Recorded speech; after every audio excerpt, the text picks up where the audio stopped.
పిల్లలు కూడా బ్యాంకు వరకు పోయి డబ్బులు తీసుకుని ఆర్థికంగా స్థిరపడిన రోజులవి.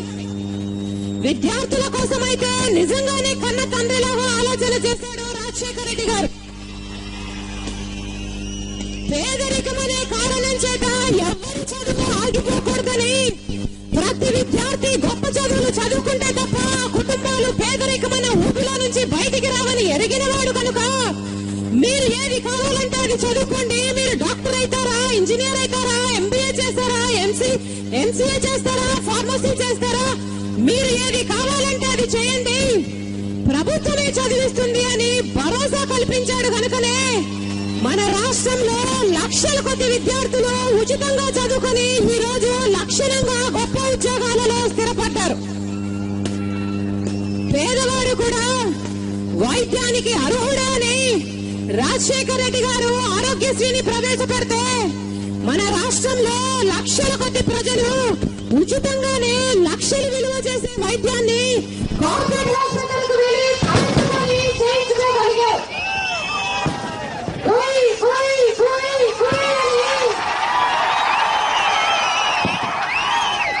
ఫోన్ చేసిన 20 నిమిషాలకు వచ్చేసేది 108, 104 అయితేనేది, అభయవస్థలు అయితేనేది, ఉపాధి హామీ అయితేనేది, ఎన్నో పథకాలను అద్భుతంగా చేసి చూపించారు రాజశేఖర రెడ్డి గారు. చంద్రబాబు గారు 16 లక్షలు పెన్షన్ ఇస్తే రాజశేఖర రెడ్డి గారు 71 లక్షల మందికి పెన్షన్ ఇచ్చారు. దేశమంతా 50 లక్షల బకాయిలను కట్టి చూపిస్తే రాజశేఖర రెడ్డి గారు మన రాష్ట్రంలోనే దాదాపు 50 లక్షల ఇల్లు కట్టి చూపించారు.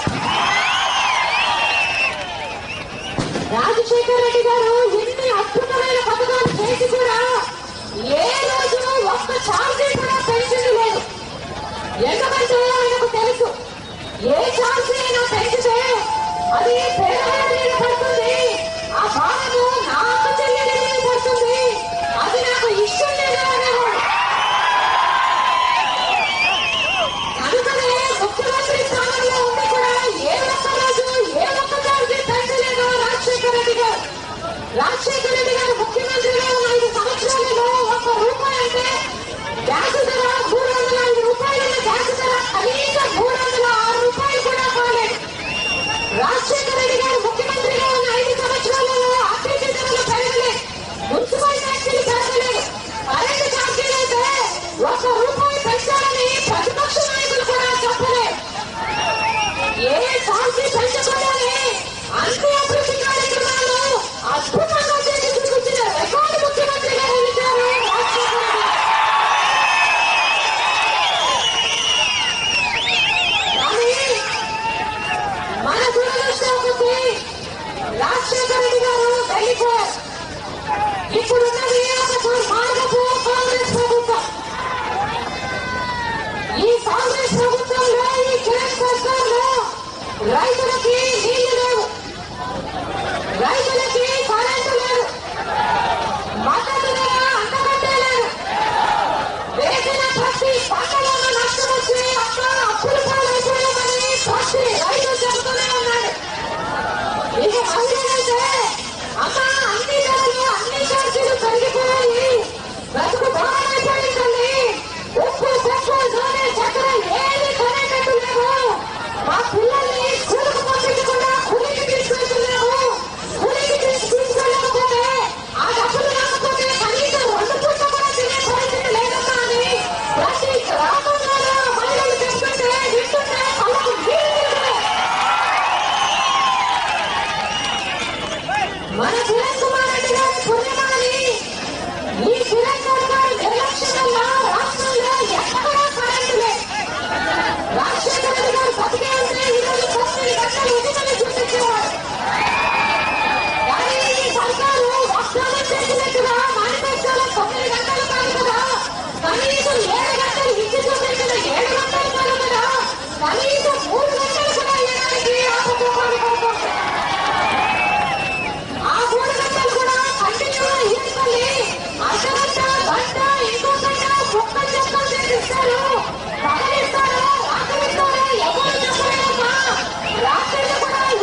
వాళ్ళిచ్చే కరెంటుకి వచ్చే నీళ్ళకి సేవ మొత్తము ఎప్పుడూ తల్లి అని ప్రతి రైతు భూమి మీద ఆధారపడే ప్రతి రైతు చెబుతూనే ఉన్నాడు. ఇక పరిశ్రమలో అయితే నెలకు 12 రోజులు పవర్ కట్టే వేల మంది పరిశ్రమలు మన రాష్ట్రంలో ఇప్పటికే మూతపడిపోయి దాదాపు 20 లక్షల మంది కార్మికులు ఉద్యోగాలు కోల్పోయి రోడ్డు మీద పడ్డారు. ముఖ్యమంత్రి గారేమో 6 లక్షల కోట్లు విలువ చేసే పెట్టుబడులు తెస్తాను నేను, 35 లక్షల ఉద్యోగాలు కల్పిస్తాను నేను అని గొప్ప గొప్పగా మాటలు చెప్పారు. కానీ మన జగన్ సర్కార్ గారి మాటలేమో కోటలు కాస్తాయి కానీ చేతులు గడప కూడా దాటవు. కొత్త పరిశ్రమలు మన దేవుడు ఉన్న పరిశ్రమలు మూతపడిపోయి ఉన్న ఉద్యోగాలు కూడా పోతున్నాయని రాష్ట్రంలో కార్మికులంతా వాపోతున్నారు. ఇక గ్రామాలలో కార్పొరేషన్లలో మున్సిపాలిటీలలో ఎక్కడ అడిగినా 4 గంటల నుంచి 7 గంటల వరకు కరెంటు ఎక్కువ ఇవ్వడమే లేదు. కళ్ళ ముందరే వ్యవసాయము పరిశ్రమలు అన్ని కుదేలైపోతున్నాయి. కరెంట్ ఇవ్వకుండా బిల్లు మటుకు ఇస్తున్నారు. ఆ బిల్లు చూస్తే ఎవరికైనా షాక్ పడుతుంది. కరెంట్ ఇవ్వకుండా బిల్లులు వసూలు చేయడము అమానుషమని మన ముఖ్యమంత్రి గారికి అర్థం చేసుకునేంత ఇంగిత జ్ఞానము లేదు. మన ఒక మహిళ అడిగింది, అమ్మా తల్లి కిరణ్ కుమార్ రెడ్డి గారి ఇంట్లో కరెంటు పోతుందా అమ్మా అని అడిగింది. అమ్మా కిరణ్ కుమార్ రెడ్డి గారికి కరెంటు బిల్లు వస్తుందా తల్లి అని అడిగింది. లేదు, కిరణ్ కుమార్ రెడ్డి గారికి కరెంటు పోదు, కిరణ్ కుమార్ రెడ్డి గారికి కరెంటు బిల్లు కూడా రాదు. ప్రజల్లో నుంచి పుట్టిన నాయకుడైతే ప్రజల కష్టాలని అర్థం చేసుకుంటారు. మన కిరణ్ కుమార్ రెడ్డి గారు ఢిల్లీ నుంచి సీటు కావాలని దిగిపోతారు. ఈయనకు ప్రజలు పడుతున్న కష్టాలు కనిపించవు, ప్రజలు చెప్తున్న కష్టాలు వినిపించను కూడా వినిపించవు. ఇప్పుడు స్థానిక ఎన్నికలు ఇంకొన్ని రోజుల్లో రాబోతున్నాయి. ఇంకొన్ని నెలల్లో జనరల్ ఎలక్షన్లు కూడా రాబోతున్నాయి. ఏమి చూసి ఈ కాంగ్రెస్ ప్రభుత్వానికి ప్రజలు ఓట్లేయాలి? ఏ ఎన్నికల్లో అయినా ఎరువుల ధరలు 300 శాతం నుంచి 800 శాతం పెంచినందుకు కాంగ్రెస్ పార్టీకి ఓటేయాలా? ఆర్టీసీ ధరలను, మున్సిపల్ ట్యాక్సీలను, వ్యాన్ ట్యాక్సీలను పెంచినందుకు కాంగ్రెస్ పార్టీకి ఓటేయాలా? ఒక్క గ్యాస్ సిలిండర్ మీద 130 రూపాయలు పెంచారు సబ్సిడీ ఉంటే, లేకపోతే ఒక గ్యాస్ సిలిండర్ కొనాలంటే 1000 రూపాయలు పెట్టారు. అందుకు కాంగ్రెస్ పార్టీకి ఓటేయాలా? ఈ కరెంటు బాధలు ప్రజలెత్తిన మోపి మీరు కష్టాలని రక్తం పెట్టి వసూలు చేస్తున్నందుకు కాంగ్రెస్ పార్టీకి ఓటేయాలా? ఇరిగేషన్ ప్రాజెక్టును అడ్డగించినందుకు కాంగ్రెస్ పార్టీకి ఓటేయాలా? ఎవరికి కరెంట్ ఇవ్వడానికి కాంగ్రెస్ పార్టీకి ఓటేయాలా? ఫీజు రీయింబర్స్మెంట్ పథకానికి గుర్తుపెట్టి పాపం పేదల చేతులకు చేయాల్సిన మేలు కూడా చేయనందుకు ఈసారి కాంగ్రెస్ పార్టీకి ఓటేయాలా? ఆరోగ్యశ్రీ నుంచి 133 వ్యాధులు తొలగించినందుకు ఈ కాంగ్రెస్ పార్టీకి ఓటేయాలా?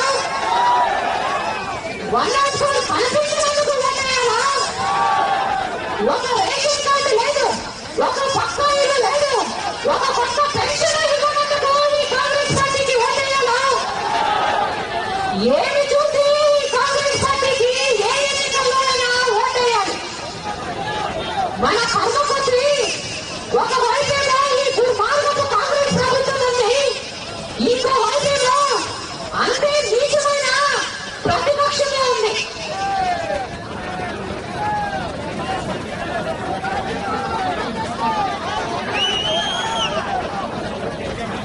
అసెంబ్లీలో మొత్తం సంఖ్య 294 సభ్యులు.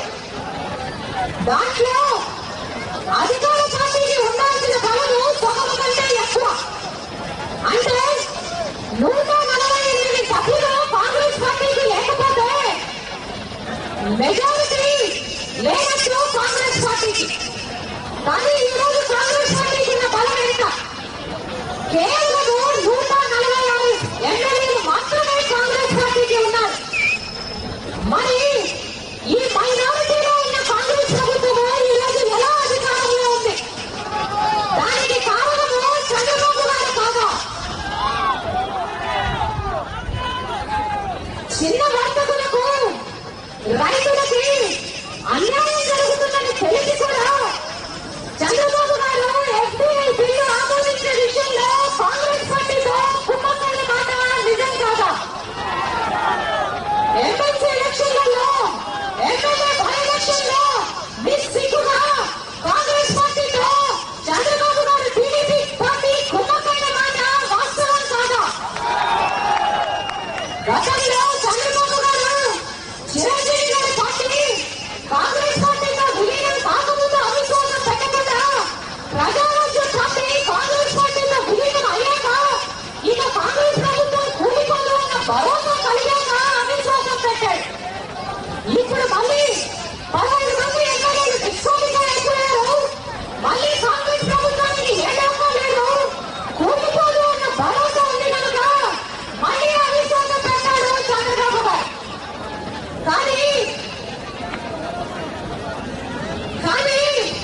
అన్ని ప్రతిపక్ష పార్టీలు కలిసి ఈ 15 మంది ఎమ్మెల్యేలు డిస్క్వాలిఫై కాకముందు ఈ దుర్మార్గపు కాంగ్రెస్ పార్టీకి వ్యతిరేకంగా, ఈ జాతీయ ఓటకు కరెంటు బాధలకి వ్యతిరేకంగా అవిశ్వాస తీర్మానం పెడితే చంద్రబాబు గారు విప్పుదారి చేసి మరి ఈ కాంగ్రెస్ ప్రభుత్వాన్ని కూలిపోకుండా కాపాడారు. చంద్రబాబు గారి ఉద్దేశము అవిశ్వాసం పెట్టాలి, కానీ కాంగ్రెస్ ప్రభుత్వం కూలిపోకూడదు. ఎమ్మెల్యేలుగా డిస్క్వాలిఫై చేయాలి, కానీ బై ఎలక్షన్ లో రాకూడదు. ఇది 2 పార్టీల ఎత్తుగడ. ప్రజలు ఈ నీచమైన కుటుంబ రాజకీయాలను చూసి ఎక్కడ చూసినా అసహించుకుంటున్నారు. అందుకే చెబుతున్నా, రాబోయే స్థానిక ఎన్నికల్లోనైనా లేకపోతే రాబోయే ఏ ఎలక్షన్లోనైనా ప్రజలందరూ కలిసి ఈ నీచమైన కుటుంబ రాజకీయాన్ని ఎన్నకట్టు తెలుగుదేశం పార్టీకి, కాంగ్రెస్ పార్టీకి గట్టిగా బుద్ధి చెప్పి జనగణను వైఎస్ఆర్ కాంగ్రెస్ పార్టీ ప్రజలందరినీ కోరుకుంటున్నా. చంద్రబాబు గారు సొంత బాబుని వెతుక్కుంటూ పడితే అధికారంలోకి వచ్చిన వాడు. చంద్రబాబు గారు ఎన్టీఆర్ గారు స్థాపించిన తెలుగుదేశం పార్టీ నుంచే ఎన్టీఆర్ గారిని వెలేసిన వాడు. ఈయన కూర్చున్న కూర్చుని ఏం చేశారని చూస్తే వ్యవసాయము దండగా అన్నాడు. ప్రాజెక్టులు పడితే నష్టం వస్తుందన్న ప్రజలకు ఏది ఉచితంగా ఇవ్వకూడదు, ఉచితంగా సబ్సిడీలు ఇస్తే ప్రజలు సోమరిపోతులు అవుతారన్నాడు చంద్రబాబు. రైతుల్ని, పేదల్ని మనుషుల్లో కూడా చూడలేదు చంద్రబాబు గారు. చంద్రబాబు గారి హయాంలో లక్షల మంది ప్రజలు మన రాష్ట్రంలో పనిచేయక పట్టభూమి కోసము గ్రామాలను, కుటుంబాలని వదిలేసి వలసకి వెళ్ళిపోయిన రోజులు. చంద్రబాబు గారు 8 సంవత్సరాలలో 8 సార్లు కరెంటు ఛార్జీలను పెంచితే ఈ భారతీయ తట్టుకోలేని అని ప్రజలు, రైతులు ఎంతగా చెప్పినా వినలేదు చంద్రబాబు గారు. వారి మీద కేసులు పెట్టాడు, ప్రత్యేకమైన పోలీస్ స్టేషన్ పెట్టాడు, ప్రత్యేకమైన ఫాస్టాగ్ కోర్టును కూడా పెట్టాడు చంద్రబాబు గారు. అవమానాలు తట్టుకోలేక, బకాయిలు కట్టుకోలేక వేల మంది రైతులు మన రాష్ట్రంలో ఆత్మహత్యలు చేసుకున్నారు. ఈ విషయంలో ఎవరు కూడా మర్చిపోవడానికి వీల్లేదు. గ్రామాలను శ్మశానాలుగా మార్చాడు చంద్రబాబు గారు. రాజశేఖర రెడ్డి గారు, చంద్రబాబు గారు పాపం వారికి ఆర్థిక ఇబ్బందులు ఉన్నాయి, సహాయం చేయండి అంటే ఒక్క రూపాయి కూడా ఇవ్వలేదు చంద్రబాబు గారు. ఈయన రాజశేఖర రెడ్డి గారు ముఖ్యమంత్రి అయిన తర్వాత ఆత్మహత్యలు చేసుకున్న రైతుల కుటుంబానికి 1,00,000 రూపాయలు ఎక్స్గ్రేషన్ ఇచ్చిన ఘనత రాజశేఖర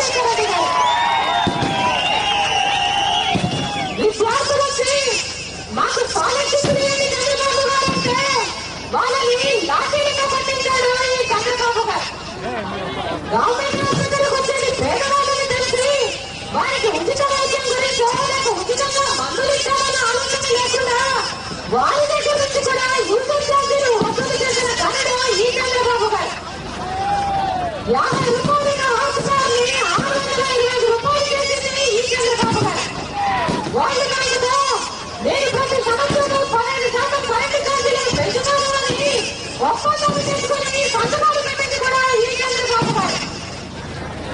ఉచితలు చూపిస్తే బట్టలు వేసుకోవడానికి తప్ప దేనికి తెలంగాణని కేవలం చేసింది కూడా ఈ చంద్రబాబు గారు.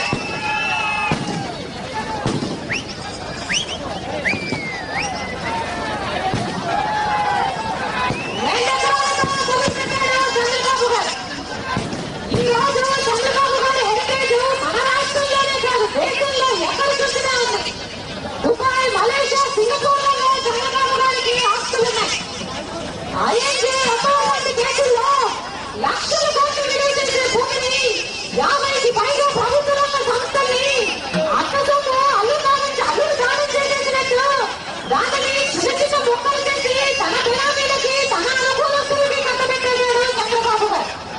చంద్రబాబు గారి అవినీతి ఆరోపణల మీద కమ్యూనిస్టు వాళ్ళు చంద్రబాబు జమానా అవినీతి ఖజానా అని ఒక పుస్తకం కూడా రాశారు.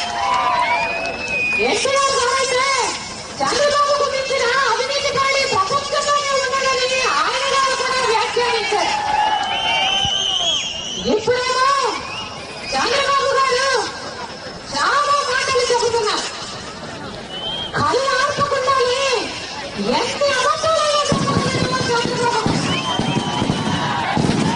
పాదయాత్రలో ఉచిత విద్యుత్తు నా వద్ద సాధ్యమైంది అన్నాడు.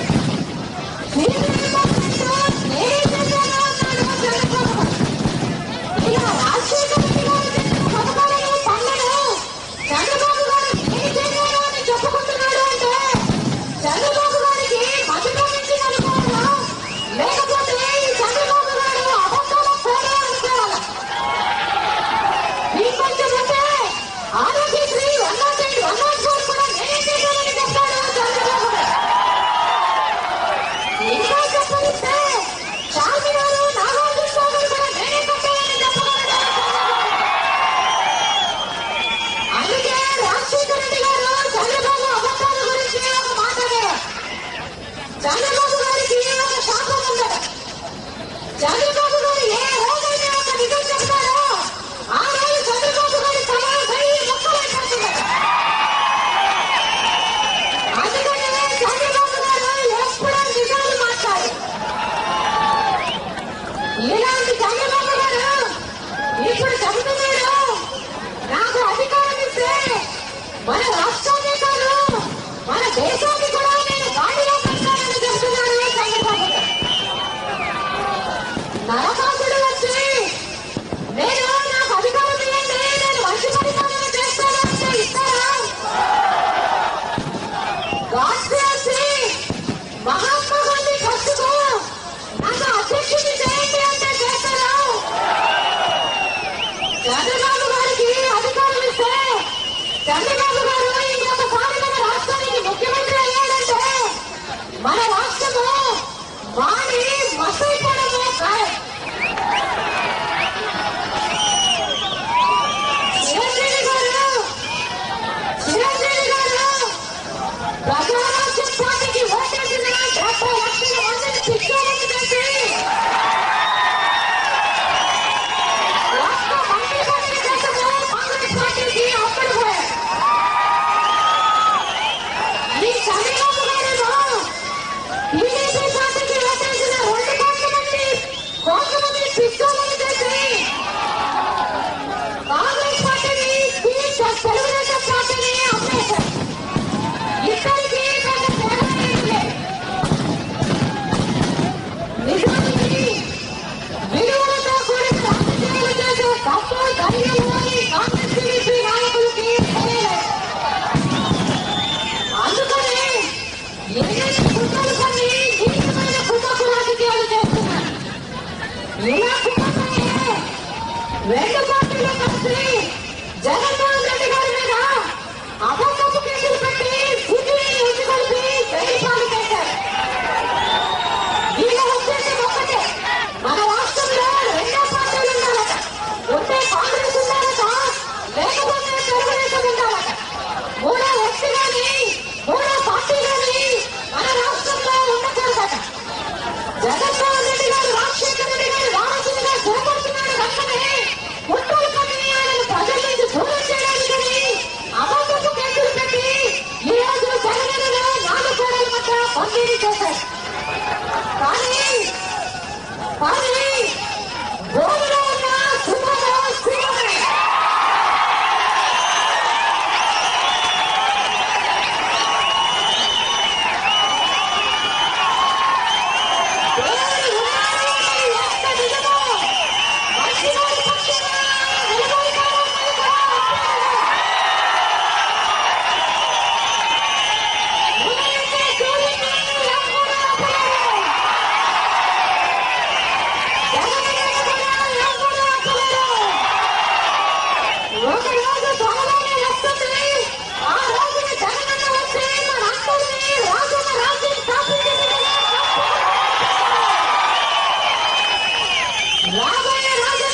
వారి బిడ్డలు చదివించుకోవడం కోసము ఇద్దరు బిడ్డలకు చొప్పున ఒక్కొక్కరికి 10వ తరగతి వరకు ప్రతి నెల 500 రూపాయలు నేరుగా అకౌంట్లోనే పడుతుంది.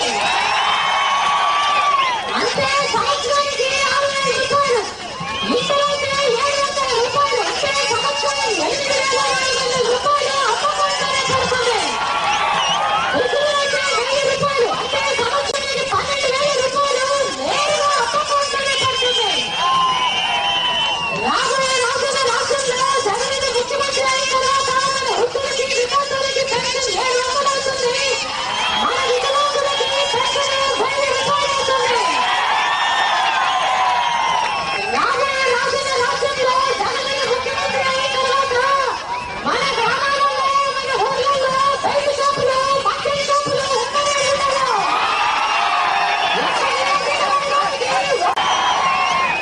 రాబోయే రోజులు మంచి రోజులు. మన కుటుంబాలు బాగుపడతాయి, గ్రామాలు బాగుపడతాయి, మన పిల్లలు పెద్ద చదువులు చదువుకొని పెద్ద ఉద్యోగాలు చేసే రోజులు ఎన్నో దూరంలో లేవు.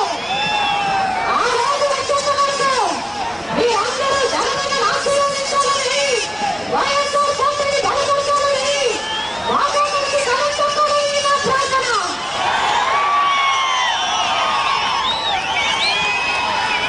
మీ పనులు మానుకొని మా కోసం సమయం తీసుకుని వచ్చినందుకు, అమ్మా మీకు అండగా మేము ఉన్నామని మీరు చెబుతున్నందుకు, మీ ప్రేమకు, మీ అభిమానానికి, మీ ఆప్యాయతకి, మీ అనురాగానికి శిరస్సు వంచి, చేతులు జోడించి మనస్ఫూర్తిగా నమస్కరించుకుంటున్నాం.